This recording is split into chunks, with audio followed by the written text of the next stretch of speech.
Vous aimez la France? Vous aimez la parcourir, la découvrir, partir à sa rencontre. Vous avez même parfois l'impression de bien la connaître. Nous avons tous une petite plage, une petite crique, une clairière, un hameau ou un chemin qui n'appartient qu'à nous, loin des sentiers battus, et que nous ne voulons partager qu'avec ceux que nous aimons. C'est cette France-là que nous voulons vous faire découvrir à travers 100 lieux qu'il faut absolument voir dans votre vie.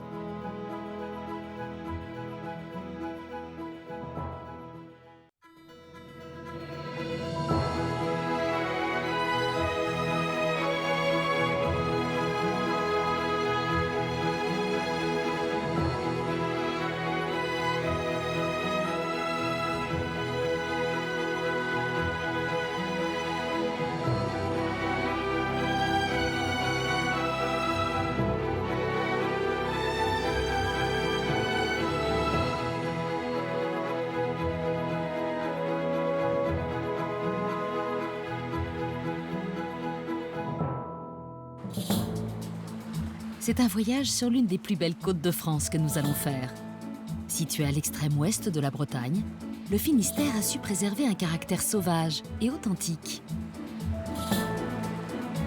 En son centre, nous allons partir à la découverte de la presqu'île de Crozon, avec ses falaises vertigineuses. On a un paysage à couper le souffle. Je m'émerveille à chaque fois, c'est fabuleux, hein.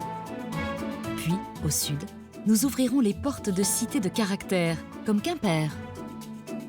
Au nord, dans la région du Léon, nous irons à la recherche des trésors de bord de mer, îles cernées de bleu et petites criques sauvages et secrètes. Voilà, après les marches, la récompense. Ah là là, la vue! En passant par le merveilleux château de Trévarez, nous irons dans le Trégor découvrir la richesse du patrimoine et des légendes envoûtantes de la forêt de Huelgoat. Sans oublier les plus belles recettes que la Bretagne peut offrir. Voilà, il n'y a plus qu'à déguster. On se régale, on se régale. Dans ce voyage terrestre et maritime, nous allons découvrir ensemble les 1001 secrets que ces habitants passionnés vont nous confier.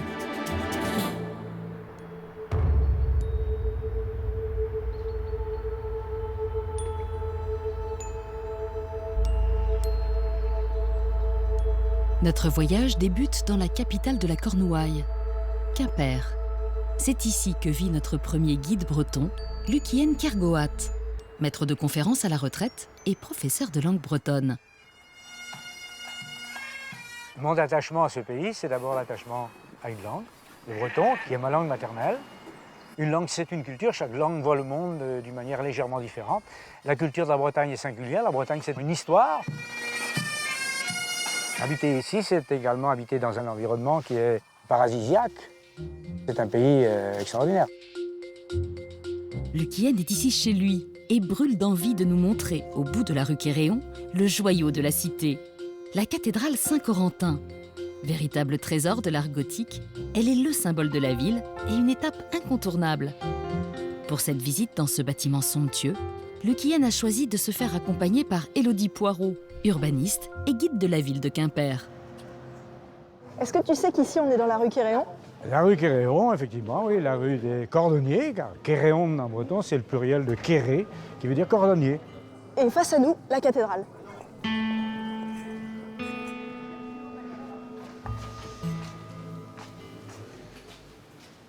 Je me pose toujours une question, pourquoi est-ce que l'axe du fond est désaxé par rapport à l'ensemble? Oui. Tu as sûrement l'explication. J'ai des hypothèses. Il n'y a pas d'explication écrite, mais on a des hypothèses. La première, tu l'as face à toi. Quand tu regardes la maîtresse vitre, tu vois le Christ qui a la tête penchée. Oui, comme sur presque tous les croix. Oui, mais comme le cœur de cette cathédrale. Après, il est aussi probable que cette nef absorbe l'ancienne église romane. Et puis, il y en a une que je trouve intéressante, c'est l'idée que le portail occidental, quand il est mis en place au XVe siècle, il est aussi dans l'axe de la rue Quéréon. Et la rue Quéréon, c'est l'entrée de la cité de l'évêque. Donc il n'est pas interdit d'imaginer que, d'un point de vue de l'urbanisme, cette façade soit mise en valeur par rapport à la rue Quéréon. Pour filer directement à la cathédrale. Bah oui. On vient de la rue. Et puis la rue Quéréon, c'est la rue principale de la cité épiscopale. Voilà. Donc après cette explication, il y a un endroit où j'aimerais bien t'amener, c'est devant le tableau du Père Maunoir. Eh ben avec plaisir. On y va. Allons-y.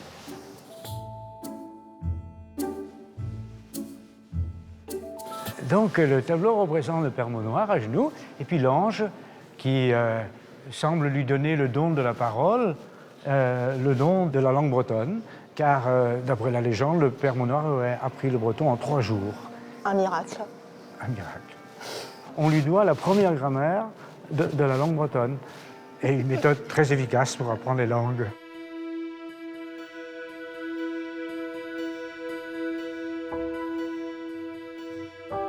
Élodie décide de prendre de la hauteur et de grimper avec Lucienne en haut de la cathédrale, au pied des flèches. Elles ont été dressées en 1854. Pour payer leur construction, l'évêque de l'époque avait imposé aux fidèles le sou de Saint-Corentin, consistant pour chaque habitant du diocèse à donner 1 sou par an pendant 5 ans. Donc là, tu vois, on est tout en haut de la flèche nord et tu commences à voir un peu la vue magnifique qu'on a d'ici. C'est fabuleux d'avoir ce regard sur la ville. Et puis on peut laisser son imagination courir et imaginer la ville du Moyen-Âge devant nos yeux. Là. Alors, par contre, je te précise que la partie qui est juste en bas, là, il y a tout un ensemble, un îlot, une partie d'îlot qui a brûlé en 1762. Jusqu'aux maisons en pan de bois qu'on devine un peu plus bas. Exactement. Tu vois, il y a une maison dont le pignon ressort sur la rue Quéréon. C'est exactement là que l'incendie s'est arrêté, parce que les maisons étaient à pan de bois, fragiles, et cet incendie va faire prendre conscience de la fragilité de cette ville. C'est dans la nuit du 17 au 18 juin 1762 qu'un feu prend dans une boutique de la rue Quéréon, puis se propage rapidement aux maisons voisines, faites pour la plupart de bois. 9 maisons sont entièrement détruites et 6 autres gravement endommagées. Les constructions suivantes seront faites de pierre afin de se prémunir contre ces incendies destructeurs. Malgré cela, il reste encore dans les rues de la vieille ville de nombreuses maisons à pans de bois qui font la fierté des Quimpérois. À côté de la cathédrale, il y a un lieu étrange et magique où Lucienne souhaite nous emmener et dont la plupart des visiteurs ignorent l'existence. C'est la bibliothèque de l'évêché. Lucienne l'a beaucoup fréquentée pendant ses études universitaires. Il y retrouve le bibliothécaire de ce lieu depuis 25 ans, Yann Selton. Donc voici les lieux. Et pour une chapelle, c'est vraiment une reconversion inspirée et réussie. Ben oui, c'est Pour vrai une chapelle. qu'avant c'était une chapelle construite par les jésuites au 19e siècle qui a servi de chapelle de quartier. La bibliothèque est ici depuis les années 70 simplement. Et c'est d'ailleurs quelque chose qui est assez courant en France à cette époque-là. On crée des bibliothèques diocésaines un peu partout à ce moment-là. Et c'est à cette époque-là que je l'ai fréquenté pour les premières fois parce que je travaillais sur ma thèse et à l'époque c'était un entassement de boîtes de rangement. Alors je suis ravi de voir de quelle manière le fond a évolué. J'espère que ça a un petit peu changé depuis et c'est une bonne chose, quoi. Bon, eh ben, ça tombe bien parce que je vais te montrer une rareté que tu n'as peut-être pas vue justement à l'époque à l'époque de la thèse et on va aller voir ça.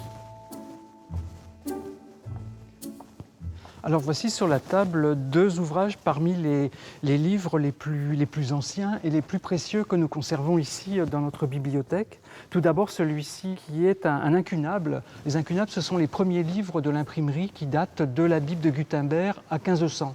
Donc voilà, c'est un très beau volume dans un parfait état, mais ce n'est peut-être pas celui-ci qui est le plus précieux et le plus attachant pour nous, c'est celui-là qui est bien plus modeste. Donc c'est un livre de 1526. C'est le Missel de Léon, un ouvrage liturgique, et il a une particularité, c'est un des premiers livres qui a un texte imprimé en langue bretonne que l'on voit ici dans la liturgie du mariage. Ah oui, je vois effectivement un paragraphe. Otrunes, Gredeganom Onimbrano, messieurs, nous avons publié les annonces, les bans, voilà. Oui. Oui, le texte breton inséré dans du latin.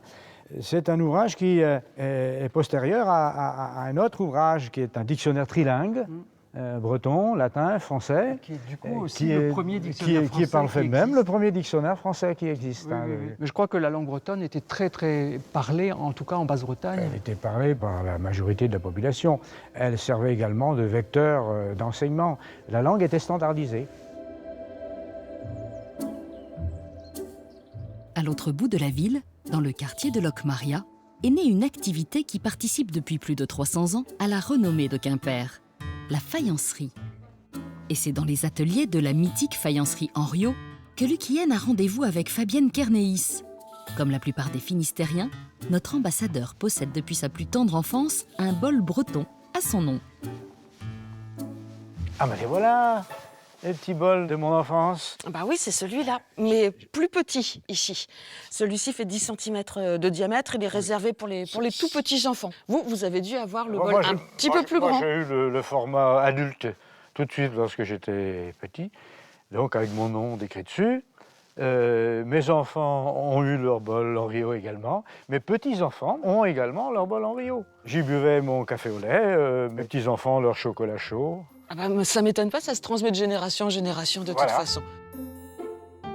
Avec ses oreilles typiques et ses personnages aux couleurs naïves, cet objet culte est né ici il y a plus de 300 ans et la technique de fabrication n'a quasiment pas changé depuis le XVIIIe siècle. Mais ce qui fascine Lucienne, c'est la décoration du bol. Il veut savoir comment étaient dessinés les personnages de son enfance. À l'arrivée des chemins de fer à Quimper, les premiers touristes ont commencé à demander des produits très typiques du coin. C'est là qu'on a inventé le fameux décor du petit breton. Et aujourd'hui, ce sont tous les Bretons qui se le sont réappropriés et qui se l'offrent, ce bol avec le breton à l'intérieur, pour les naissances, les anniversaires, quand il y a un nouveau venu dans la famille. On sait que la personne est acceptée à partir du moment où elle a son bol avec le breton à l'intérieur et le prénom devant. Bon, je vois une fresque, mais où est la fleur?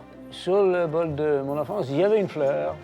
Si vous voulez, je vous laisse la faire, puis je vais vous guider. Dessiner une fleur? Mais Oui. je ne sais pas dessiner. Je vais vous guider. Lucienne va s'essayer à l'exercice. Ce qu'il ne sait pas, c'est qu'il faut 3 ans de formation avant de maîtriser le geste avec précision. Lucienne, lui, n'a que quelques minutes. On va essayer de faire une sorte de pétale. Et on donne 3 coups de pinceau, comme ça, 3 touches. Voilà, hop, comme ça. Et on continue. Alors on va essayer de faire un petit feuillage. Et puis, il faut du feuillage. C'est petit gros feuillage que petit feuillage. Hein. C'est l'émotion. Hein. C'est pas évident, hein. Il faut avoir le coup de patte. Après, vous pouvez marquer votre prénom de l'autre côté. alors, j'écris mon prénom. C'est Lucienne, c'est le correspondant breton de Lucien. Voilà, c'est terminé. Je m'arrête. C'est pas mal. Bon, c'est lisible, mais ma foi, c'est pas ce bol-là que je vais offrir à mes petits-enfants en rentrant. Oui, mais c'est quand même pas mal. Il faut quand même plusieurs années avant de pouvoir acquérir le coup de pinceau. Donc je trouve que c'est plutôt pas mal. Voilà, Voilà. j'ai encore 3 ans à travailler. Voilà, au moins, ouais. Fabienne propose à Lucienne de grimper dans les greniers de la maison Henriot. Il va avoir la chance exceptionnelle de pénétrer dans un lieu que les visiteurs ne voient jamais. Alors ici, c'est un lieu magique. C'est ici que sont conservés les moules qui ont servi à la fabrication des bustes en porcelaine qui ornaient au siècle dernier les châteaux bretons. Ah, c'est vraiment fabuleux, c'est toute l'histoire d'Henriot qu'on a devant nous, là. C'est tout à fait ça. C'est ici qu'on conserve tous les moules en plâtre, tous les modèles originaux des artistes. Les plus anciens ici datent de la fin du 19e, en fait. Les autres ont été perdus au gré des rachats, des déménagements. Voilà, je voulais vous montrer des bustes qui ont servi à fabriquer des moules sur des personnages quand même assez étonnants. Hein. Oui, celle-ci n'a pas l'air de bonne humeur. Non, elle n'a pas l'air très commode, effectivement. Je pense que c'est parce qu'elle prenait la pause. Mais pratiquement toutes les personnes que vous voyez là, les bustes, ça représente des personnes qui ont travaillé chez Henriot, qui servaient de modèle. Et celle-ci, qui n'a pas l'air commode, c'était la grand-mère d'une personne qui a travaillé avec moi. Oh, je suis désolé pour le commentaire désobligeant que j'ai fait tout à Je l'heure. vous en prie, elle fait peur à tout le monde, en fait. Hein. Et toutes les personnes ont mis, en fait, leur costume d'apparat pour poser. Mais quand elles travaillaient ici, elles étaient en tenue de travail pour faire, par exemple, les moules qui ont servi à fabriquer les bols les plus anciens. Ah, ouais, mais c'est peut-être celui qui a servi à fabriquer le bol de mon enfance. Ah, c'est possible, hein, il est assez ancien, celui-là. Ben oui, je suis né au siècle dernier. Excusez-moi. Non, mais celui-là n'est pas si vieux, en fait. Hein, il n'est pas très ancien. Donc c'est certainement le vôtre. Merci. Je vous en prie.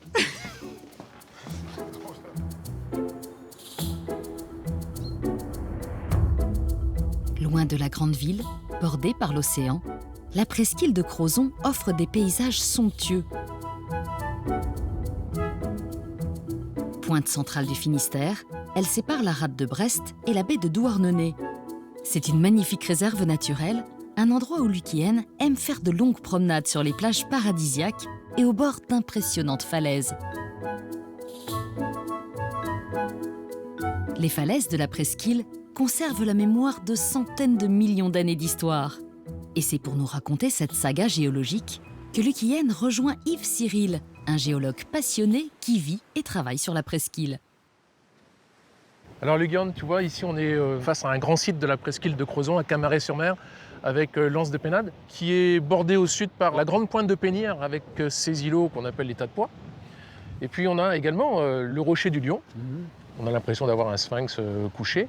Et puis ensuite, l'extrémité de la pointe du Toulinguet, avec son phare et son sémaphore. Toul Inget, le trou du petit chevalier. Alors c'est plein d'êtres fabuleux. Penhat, la tête du lièvre, le lion qui est en face de nous. Et puis ma foi, un chevalier, petit chevalier. Moi je vois plutôt une proue de navire qui est en train de prendre le fond. Hein. Alors, on ne va pas couler, mais je t'arrête tout de suite. On est ici sur un beau témoignage de l'histoire du massif armoricain. À savoir qu'on a une falaise avec des strates qui sont inclinées et elles sont juxtaposées les unes à côté des autres. C'est le grain armoricain. Voilà, hein, la deuxième roche de Bretagne Ouais, après le granit. Oui, complètement. Et ce grain armoricain, il a 475 millions d'années. Donc on est dans l'ère primaire. Et ce qu'il faut savoir, c'est que chaque couche que l'on voit aujourd'hui correspondait initialement à un dépôt de sable qui était en position horizontale. Et ces couches sont également striées, ce sont des failles qui les coupent, si bien que cette pierre qui est très très dure, elle est déjà taillée pour le maçon. Absolument. Ici, en presqu'île de Crozon, dans le passé, les carriers, c'était des géologues qui s'ignoraient quelque part, puisqu'en fait, ils profitaient des structures géologiques pour exploiter la roche, à savoir des strates, des couches, recoupées par un système de fracture. Et ce qui faisait que quand on ouvrait une carrière, il y avait simplement à abattre le front de taille et on avait du moellon de maçonnerie prêt à l'emploi.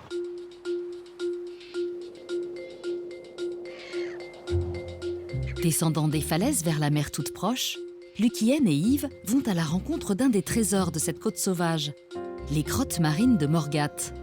Inaccessibles par la plage, il faut prendre un bateau pour les découvrir. La presqu'île possède le littoral le plus riche en cavités marines de France. Elle compte plus de 440 grottes sur ses 110 km de côte. Tiens, Lucienne, je voulais te montrer une des grottes de Morgat, la grotte de l'Hôtel. Regarde, elle est majestueuse. Ah oui. Sous les strates de grès que l'on voit là, pourquoi une grotte? La structure de la falaise. Globalement, la falaise, elle est stratifiée. On voit bien ces couches successives. Là. Les eaux d'infiltration s'infiltrent dans cette zone de faille. Du coup, la roche est fragilisée. Et la mer en profite. Voilà. Et puis, on a des grosses vagues qui viennent cogner la paroi rocheuse, qui agissent comme véritables coups de bélier, finalement. Et donc, on a ce creusement tout à fait spectaculaire. Les grottes marines de Morgat abritent un spectacle somptueux. C'est à l'intérieur que se trouve la beauté de ces cavités. Une coloration impressionnante recouvre presque entièrement la paroi. Pourquoi est-ce qu'il y a du rouge à un endroit? Alors, cette couleur rouge, elle est due à des oxydes de fer, mais il y a aussi une couleur rougeâtre. Ce sont des algues rouges qui viennent se fixer contre la roche. Moi, j'habite à quelques dizaines de kilomètres d'ici, mais je ne connaissais pas ces merveilles. Bah oui, ça fait partie des trésors de la presqu'île de Crozon. Quand vous viendrez ici en bateau ou en canoë, vous pourrez avoir la chance d'admirer dans ces grottes des tableaux toujours différents, car l'éclat des couleurs varie en fonction de la luminosité ambiante. Après cette promenade autour des superbes falaises de la presqu'île de Crozon, nous allons mettre le cap sur le nord du Finistère, une région au charme irrésistible. Les sites naturels protégés sont nombreux. Côtes bordées de petites îles plongées dans une eau bleu turquoise et villes accueillantes comme à Landerneau, au fond de la rade de Brest.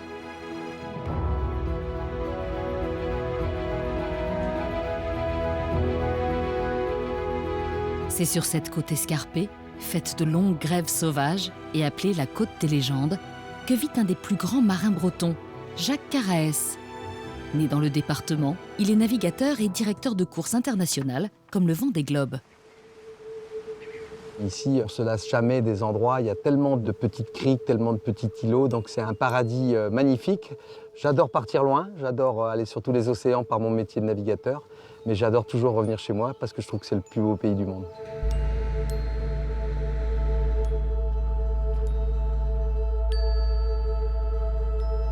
Pour cette promenade en mer, Jacques est en compagnie d'une autre enfant du pays, Gaïd Leneil, guide du pays des Abers, mot celtique signifiant estuaire.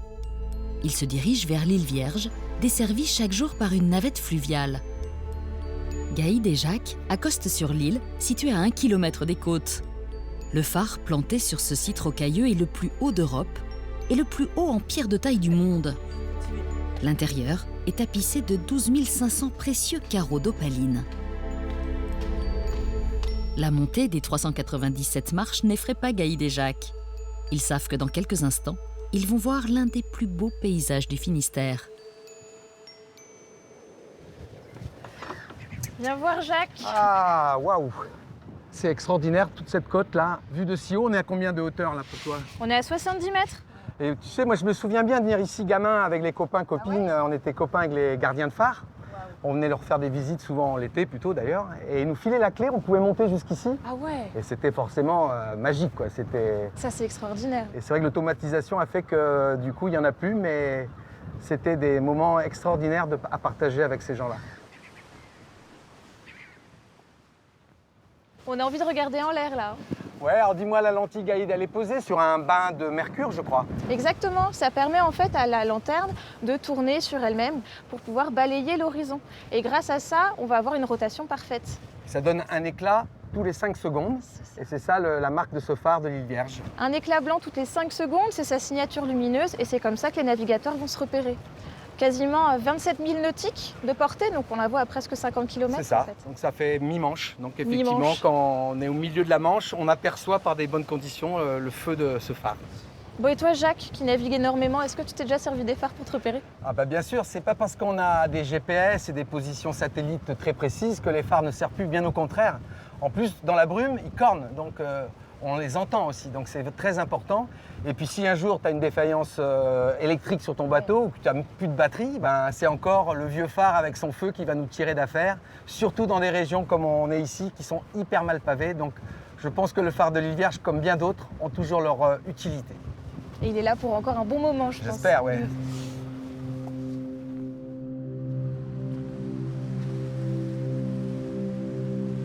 Après cette grande bouffée d'iode et d'air pur, sur le chemin du retour, Jacques veut faire une halte dans un coin de paradis méconnu des touristes et qui a été le terrain de jeu de son enfance, l'île de Stagadon. Avec sa plage de sable blanc et son gîte, ce minuscule îlot est un havre de paix aux allures d'île de Robinson Crusoe. Bon alors, c'est quoi ça? Ah bah sur Stagadon, cette île paradisiaque, on ne peut pas venir sans les fruits des Abers, les huîtres. Ah bah là c'est parfait, on y va alors. C'est le père Jaouen, un prêtre jésuite disparu il y a quelques années, qui a fait de l'île un lieu de repos et de retraite pour les jeunes touchés par la drogue et marginalisés. Bon alors ici, Stagadon, c'est clairement l'île du Père Jaouen, non? Ouais, Michel, sacré personnage. Tu l'as connu? Ah ouais, très très bien. Et c'est carrément son île. En fait, c'est le peintre Bernard Buffet qui lui a donné cette île pour un franc symbolique. Et lui, il en a fait un paradis pour les jeunes, les gens en difficulté aussi. Il les amène souvent ici pour dormir. Pour ça, c'est un endroit, il n'y a pas mieux. On est tranquille, c'est apaisant. Et aujourd'hui, c'est un peu comme un gîte de montagne. Il donne la clé à ceux qui veulent. Tiens, Gaïd, regarde ça, des bons produits des Abers. Les huîtres de Pratercum. Creuses. Tu aimes ça? Tu aimes les huîtres? J'adore ça. Super. Merci. C'est bon, hein? Un délice. J'en mangerai tous les jours. Vraiment, j'en mangerai tous les jours. Face à l'île de Stagadon, sur la côte rocailleuse de Kerlouan, se trouve le pittoresque hameau de Ménéam. Cet ancien village de pêcheurs est surnommé le pays des pilleurs d'épaves.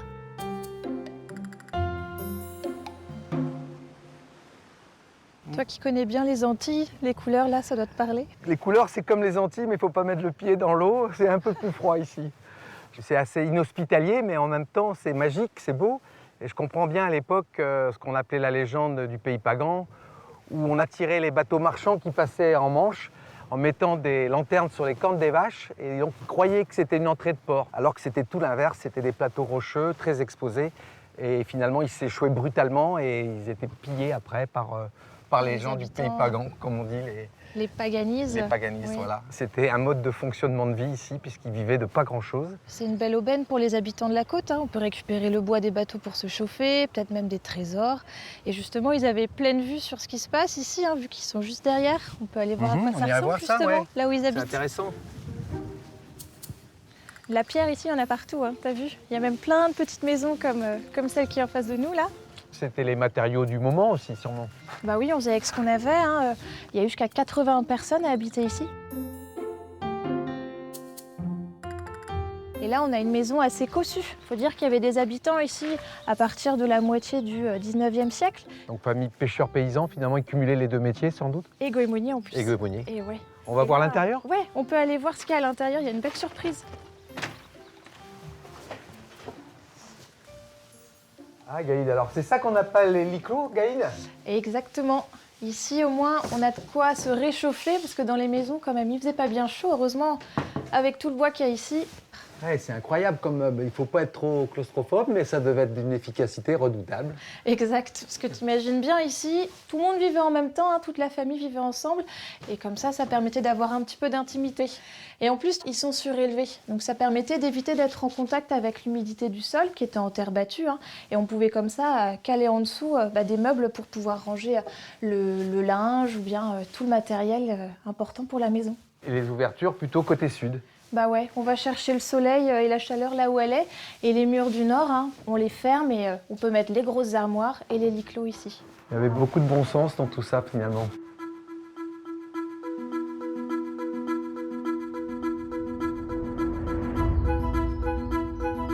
Notre visite de ce bout de Bretagne avec Jacques le Marin va nous entraîner à l'intérieur des terres, à l'embouchure de la baie de Brest, dans une petite ville qu'il aime beaucoup, Landerneau. Il est attendu par Marielle Leboeuf-Proust, guide conférencière de la ville. Riche d'une histoire forgée autour du commerce du lin, Landerneau a su conserver au fil des siècles son authenticité. Mais ce que veut nous montrer Jacques, c'est le monument qui, pour lui, fait tout le charme de la ville. Le célèbre pont de Rohan. Il enjambe la rivière Éorne et marque ainsi la limite entre le Finistère Sud et le Finistère Nord. Alors Marielle, le pont de Rohan, c'était qui ce Rohan? Alors en fait, Rohan, c'est le constructeur du pont. Il y a eu d'abord un premier pont en bois, on pense qu'il était en bois au Moyen-Âge. Et puis en 1510, le seigneur de Rohan a fait reconstruire un pont en pierre avec 6 arches. Et on m'a même dit qu'il était payant, c'est vrai ça? Oui, alors oui, en effet, oui. En fait, les Rohan étaient les seigneurs de Landerneau. Ce sont eux qui ont construit le pont, qui l'entretenaient. Et en fait, en échange de cet entretien, eh bien, ils faisaient payer le droit de passage sur le pont. Ce pont est très particulier parce qu'il est habité, c'est très rare les ponts habités. Oui, c'est très rare aujourd'hui. Autrefois, il y avait beaucoup de ponts habités. Aujourd'hui, je pense qu'en Europe, il doit en rester 6 ou 7, hein, pas plus. Et la définition d'un pont habité, c'est qu'il est habité jour et nuit. C'est-à-dire que tu vois, tous les ponts qui ont simplement des boutiques ne sont pas considérés comme des ponts habités. Je connais quelqu'un qui habite sur le pont. C'est une maison qui est assez haute, donc avec une très belle vue sur les Lornes. Donc je te propose d'y aller, bien sûr. On y va. On y va. La rivière Éorne, enjambée par le pont, prend sa source plus à l'est, dans les monts d'Arrée, et se jette dans la rade de Brest. Elle est ainsi, à partir de Landerneau et jusqu'à la mer, soumise aux marées. Marielle et Jacques vont rendre visite à Suzanne Colangelo, l'une des 9 personnes qui vivent sur le pont de Rohan. Suzanne, vous habitez au 3e étage, au-dessus de l'Éorne. Vous êtes un petit peu privilégiée alors? Absolument, un privilège. C'est magnifique de pouvoir voir le côté est. On irait bien voir côté ouest. Je vous en prie. Merci. Je vous en prie, allez-y. Alors Suzanne, là on est plein ouest. Vous devez voir des superbes couchers de soleil, je suppose. Magnifique. C'est bien agréable, je le reconnais. Oui, absolument. C'est un bel endroit et on se rend bien compte du lit de la rivière et des difficultés maritimes aussi, parce que finalement, c'était des zones d'échouage. Exactement, Ouais. oui. On voit que c'est le spécialiste de la navigation qui parle, là. Hein. Bah, ça me fait toujours penser à ça, c'est Oui, sûr. oui, oui, oui. Et d'ailleurs, C'est j'aimerais une bien histoire, hein. remonter à la voile, parce que je pense qu'on peut encore remonter à la Alors, voile. aujourd'hui, finalement, avec toute cette vase, hein, c'est quand même un gros problème. Mais c'est ça qui fait la qualité aussi des navigations, c'est qu'il ne faut pas que ça soit toujours trop facile. Donc je pense que D'accord. moi, je serais assez tenté de le faire. Ah ben écoutez, je vous encourage. Et si vous le faites un jour, en tout cas, vous me viendrai faites vous voir. signe, oui, que je puisse vous faire un petit coucou de la Bien sûr. fenêtre. Bah, merci beaucoup, Suzanne, de Non, mais je votre vous en prie. accueil. Et le Finistère n'a pas fini de nous surprendre. Après le pont de Rohan, Jacques nous entraîne plus au sud, vers un autre joyau de la région, le somptueux château de Trévarez. Le domaine du château s'étend sur plus de 85 hectares d'un parc forestier et floral. Achevé en 1907, il est l'un des derniers châteaux construits en France. C'est un élément très particulier qui attire Jacques dans ce lieu. Réquisitionné par l'armée allemande, il a été bombardé en 1944 par la Royal Air Force. Si la restauration a permis de redonner leur éclat aux plus belles pièces du château, elle a fait le choix très original de conserver une partie de Trévarez comme il était, juste après le bombardement. C'est Noélie Blangarin, la chargée d'exposition, qui va guider Jacques dans ce superbe édifice. Impressionnant, hein? Impressionnant. Alors Noélie, c'est pas une charpente de bois, c'est métallique. Oui, exactement. Une charpente métallique, en fait, et le bombardement de juillet 44 permet de voir cette structure métallique. C'est l'origine, un peu comme la Tour Eiffel, en fait, c'est les rivets de la Tour Eiffel. Exactement ça. Oui. C'est la même époque à peu près. Hein. Sa restauration est assez récente. Oui, c'est en 91 qu'ils vont commencer à faire des travaux. La volonté, en fait, c'est quand même de conserver cet espace tel qu'il est, comme une sorte d'écorché d'architecture, parce qu'au moins, ça a le mérite de pouvoir montrer l'espace et surtout la structure métallique, que sinon, on ne verrait pas. Oui, bien sûr. Ce qui est quand même intéressant. De garder vraiment les pièces d'origine au maximum aussi. Oui, vraiment. Ah, quel parc! C'est ça, Et il y a une chapelle qui dépendait aussi du château? Oui, exactement, mais qui était là avant la construction du château. Et d'ailleurs, je ne sais pas si tu vois, mais sur la gauche de la chapelle, on distingue un bâtiment derrière les arbres. Là. Et là, en fait, ça, c'est le manoir d'origine, en fait. D'accord. Et James de Kerjégу, qui va faire construire le château, est né, en fait, dans ce manoir. Ah, donc ça explique pourquoi il décide de faire construire le domaine ici, sur ces terres, en fait. C'est sur son domaine de vacances, et puis après, il s'est dit, je vais faire un peu plus grand. C'est ça. Incroyable. C'est ça.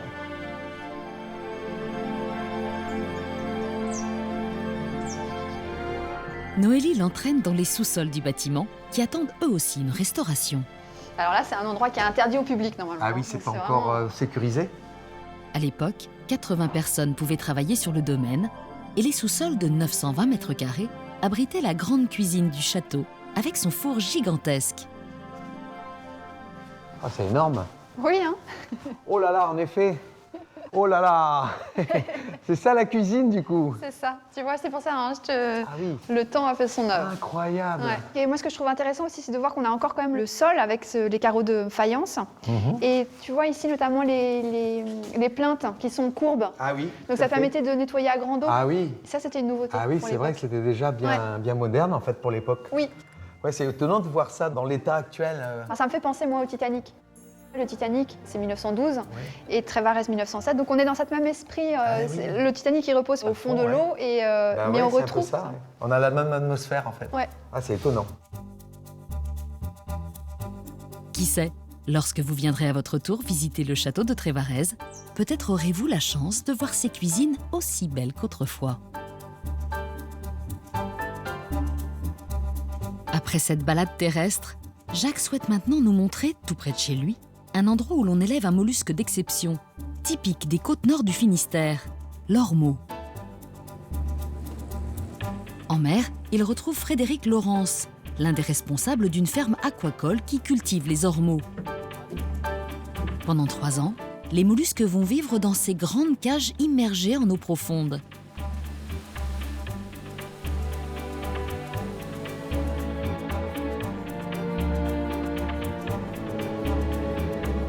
Grâce à un long bras mécanique, les cages sont extraites des profondeurs de la mer.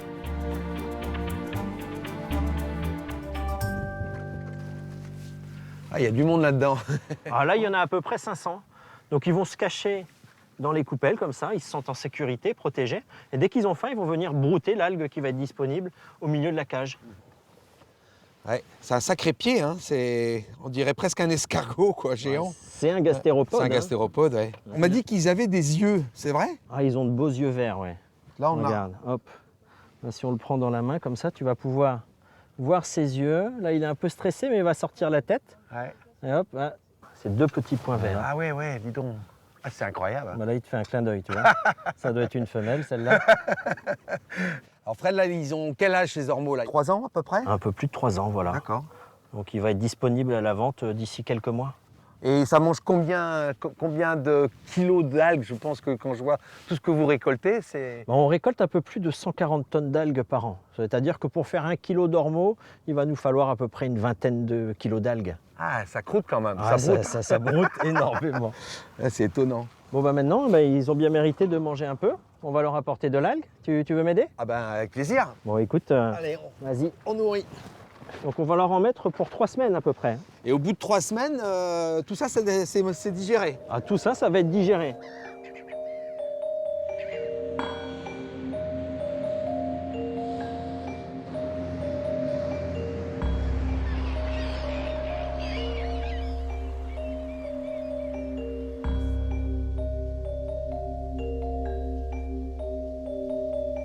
À la ferme aquacole, c'est dans de grands bassins d'eau de mer que grandissent les naissins.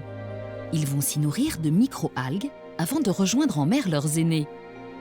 Et c'est juste à côté de cette pépinière culinaire que Frédéric propose à Jacques de déguster ces mollusques au goût très fin, consommés dans les plus grands restaurants d'Europe. Alors Frédéric, comment on prépare tout ça alors La première chose à faire, ça va être de les retirer de la coquille. Et donc j'ai simplement passé la cuillère entre la coquille et l'ormeau. Et ensuite, on va retirer toute la barbe. Est-ce que tu veux essayer? Je veux bien. Là, ici, comme ça. Essaye de suivre Attends. la forme de la coquille par devant ici, voilà. Voilà, et je donne un coup sec, tu dis? Voilà, exactement. Oh là, trop fort. C'est pas grave. Écoute, j'ai pas été très adroit, j'ai l'impression, mais... Ah oui, voilà, ça y est. Voilà, ok. Donc là, je les mets dans un linge. Ouais. Et donc, pour les attendrir, nous, on va utiliser la méthode bretonne que tu dois connaître. Hein, avec la cuillère? Avec le maillet. Le maillet, carrément. Avec carrément le maillet. Voilà, c'est un peu plus attendri, ouais. Et ensuite, donc juste un peu de beurre. C'est très simple, en fait, comme recette. Ah, c'est très simple. Du bon beurre de micelle, des bons ormeaux. Du coup, c'est quoi, 2-3 minutes de chaque côté, à peine? 2 minutes de chaque côté, à 180 degrés. C'est bien breton, ça. Du beurre, des ormeaux, on peut pas faire mieux. Hein. Ça sent déjà bon. Là, c'est vraiment parfait. Regarde comme c'est tendre. Ah, c'est tendre, ouais. C'est les 3 coups de maillet qui donnent cette tendresse. C'est les 3 coups de maillet, ouais. Tout petit peu de fleur de sel, il n'y a plus qu'à goûter. Ah ben, ça, c'est avec grand plaisir. Je te laisse y aller. Ouais.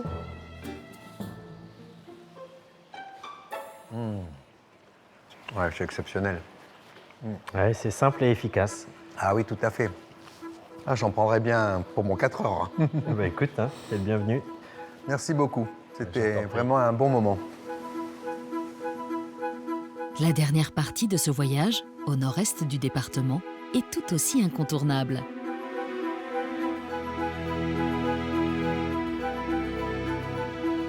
Entre mer et bocage, cette région est riche de villes aux maisons médiévales et de forêts où courent les légendes.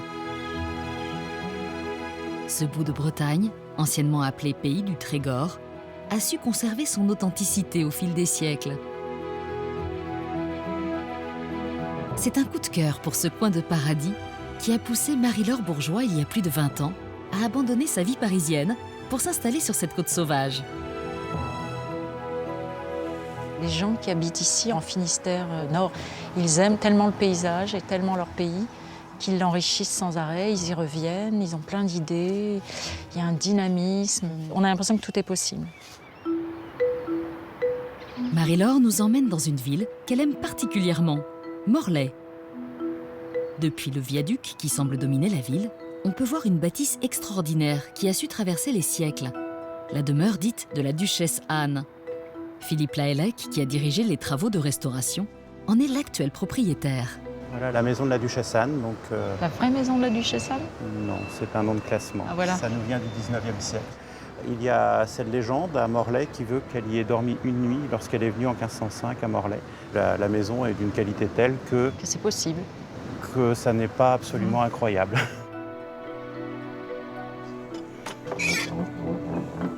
Donc entrez, je vous en prie. Bienvenue dans la maison dite de la Duchesse Anne. Et au milieu, on voit une cour à lanterne, donc une cour intérieure. On peut supposer que c'était une suspension, un luminaire qui éclairait la cour. Donc c'était un éclairage artificiel. Et qui descendait très bas alors? Oui, probablement. Donc c'est le puits de lumière au cœur de la maison. Donc c'est vraiment l'originalité morlaisienne. Une cour couverte avec son grand escalier tout en chêne. Donc la colonne sculptée fait 11 mètres de haut pratiquement. C'est comme si on avait un chêne planté dans la cour et ça date des années 1520. Donc c'est vraiment très ancien, ça a presque 5 siècles. Et étant donné que ça a été classé très tôt, 1883, c'est vraiment très précoce à Morlaix, l'ensemble est dans un état de conservation qui est tout à fait étonnant. Donc, toute la circulation intérieure du bâtiment passe par l'escalier central. Il doit y avoir à peu près 400 mètres carrés habitables dans la maison. Donc c'est vraiment une très grande maison. Et dans cette partie-là, on ne vivait pas? Apparemment pas. Ça avait un rôle de représentation? Ici, le principe, c'est d'avoir un lieu où on montre la richesse, l'importance de la famille, son statut. Et là, on sent qu'on a beaucoup investi dans ce sens. Et là, la famille impressionne le visiteur.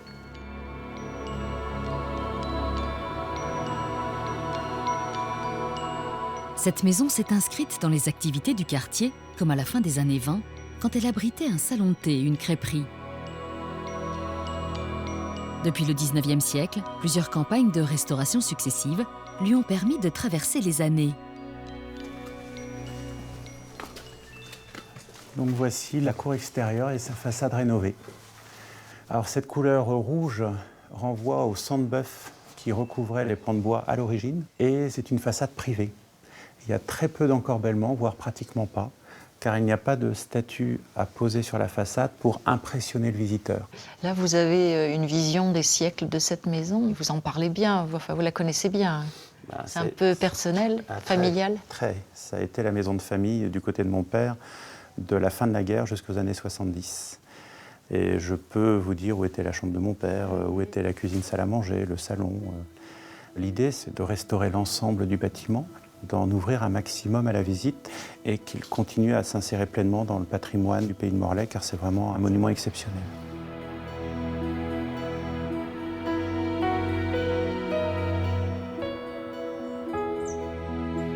Une des choses qui ont séduit Marie-Laure en arrivant en Bretagne, c'est la cuisine.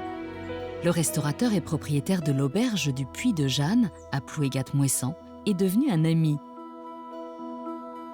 Salut, ça va bien? Ça va, Marie-Laure? Oui. Je vois que t'as pas oublié. Ben non, je comptais sur toi pour préparer le kika-farce. Alain Scarella est passé maître dans la préparation du kika-farce, une sorte de pot-au-feu typique du Nord Finistère. On va mettre les oignons. Ça, c'est pour le lipic. D'accord. Lipic, en breton, c'est douceur. Ils vont être confits dans le beurre, on va les déglacer avec du bouillon de légumes, et moi, je rajoute de la crème. Ça caramélise un peu. Voilà, et ça caramélise. Légumes et viande, Alain va montrer à Marie-Laure ce qui fait la particularité de ce plat finistérien, les farces. On va commencer par le blé noir. Oui. Du gros sel, de la farine, donc le beurre chaud, un brûlant. peu de beurre. Après, on mélange. Donc si tu veux, tu me mélanges tout ça. Je vais rajouter les œufs. Voilà. 4 œufs et du cidre. Du cidre, voilà le secret. Voilà. Donc ça lui apporte un petit goût particulier après la cuisson. Rien que là, il a une odeur extraordinaire. Il a une jolie couleur, regarde. Ah oui, très beau. Donc je vais te le mettre tout doucement, puis tu vas continuer de mélanger. Donc ça, c'est ton farce noir. Ça, c'est le fard noir. Mais c'est physique. Bon, c'est bon là, comme ça? Oh, belle matière, c'est magnifique. Donc là, on va attaquer le fard blanc. Tu sais faire la pâte à crêpes? Oui. C'est la même recette, mais elle va être un petit peu plus épaisse qu'une pâte à crêpes normale. Très bien. Donc je te mets petit à petit. Et on verse. C'est pas du tout la même matière que le noir. Ah non, c'est pas du tout la même consistance. Hop, on va terminer. Je Donc, le fard blanc, ouais, te brûle pas. Et on met le fard noir dedans. Pour 2 heures. 2 heures de cuisson, voilà. Et voilà. Ah, incroyable, ça fait une semoule en fait. Et ça, c'est depuis que je mets du cidre dans ma recette. Ah. Et donc, le fard blanc, oui, on va le servir tranché.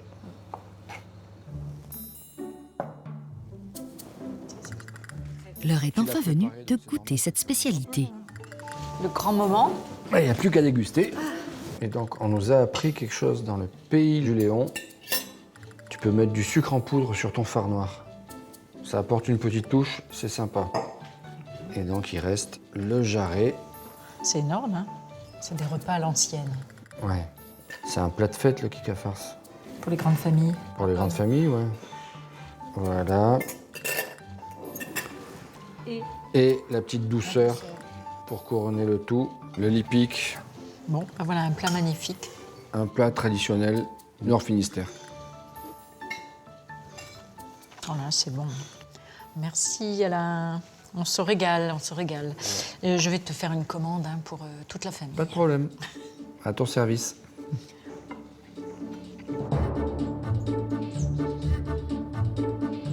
Dans ce coin de Bretagne, les forêts renferment des légendes extraordinaires qui se transmettent de génération en génération. C'est dans la forêt de Huelgoat que Marie-Laure retrouve Rémi Colletter. Enfant du pays, ce retraité connaît les lieux comme sa poche. Bon, alors Marie-Laure, ici je voudrais te parler d'une petite chose un peu particulière. Quand nous étions enfants, 7-8 ans, jusqu'à 13-14, les gamins, garçons du Huelgoat se retrouvaient tous ici dans la forêt, c'était notre territoire. Et on formait un petit microcosme entre nous. Nous expliquions les sites et les touristes nous donnaient de l'argent. Il fallait donc, pour être dans la confrérie des petits guides du Huelgoat, subir des tests. Alors on commençait par ici le test de la corniche. Alors on galopait d'ici, on montait et on devait attraper de la main droite la petite corniche, rester suspendue pendant une petite minute. C'est haut, je veux que c'est haut pour un gamin de 8 ans. Et donc c'était là, si tu avais réussi le test de la corniche, t'étais quand même pris au sérieux là. Oui, ça y est, tu pouvais rentrer dans la confrérie. On pouvait rentrer. Voilà.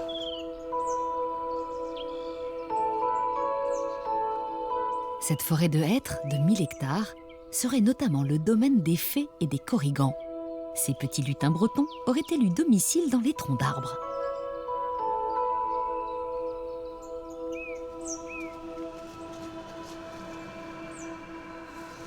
Tu me suis ? Oui. Marie-Laure, là, je voudrais te montrer la rivière d'Argent. Ah, c'est la rivière d'Argent qui est là. Les trolls, les corrigans, c'est là qu'ils sont. Mais ce sont des lutins, ce sont des gnomes, oui, des petits lutins, des farfadets, qui sont petits, très petits, souvent très laids, qui ont pour mission de réunir les gens, les enfants, pour leur fiche la trouille un peu. Et donc, c'est ça l'origine, le conte en Bretagne, dans les maisons, qui, tu vois, faisait partie du patrimoine linguistique qui s'entendait, s'écoutait, se mémorisait et continuait son chemin. C'est des petites histoires propres à notre Bretagne, à nous. De plus en plus viennent en famille des visiteurs qui sont à la recherche de cet aspect-là. Avec la nature. Avec la nature. Qui s'impose. C'est vrai. Elle s'impose.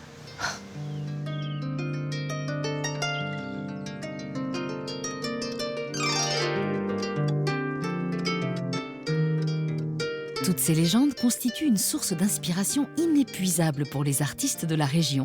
Et il n'est pas rare de tomber nez à nez avec un musicien qui taquine la muse au détour d'un chemin, comme cet amateur de harpe celtique.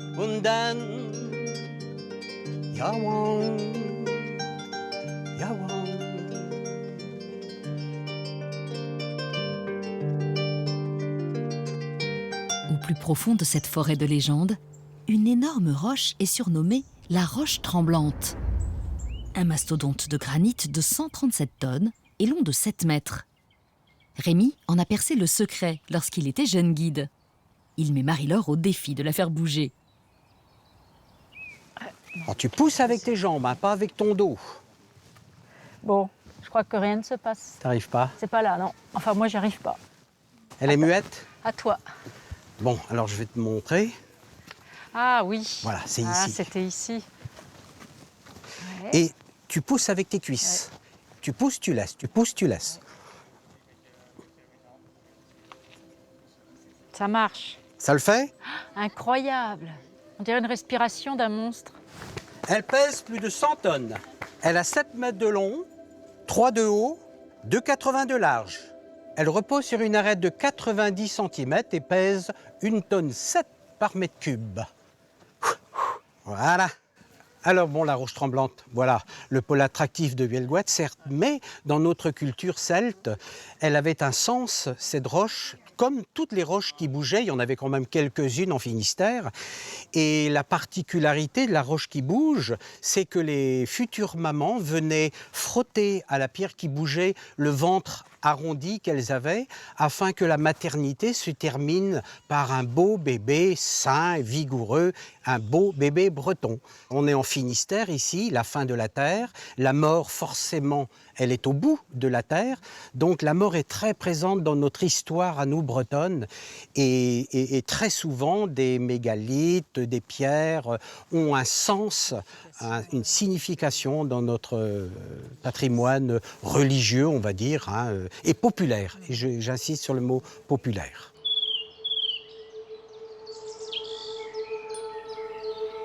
C'est avec cette forêt et ses légendes celtiques que nous quittons le Finistère.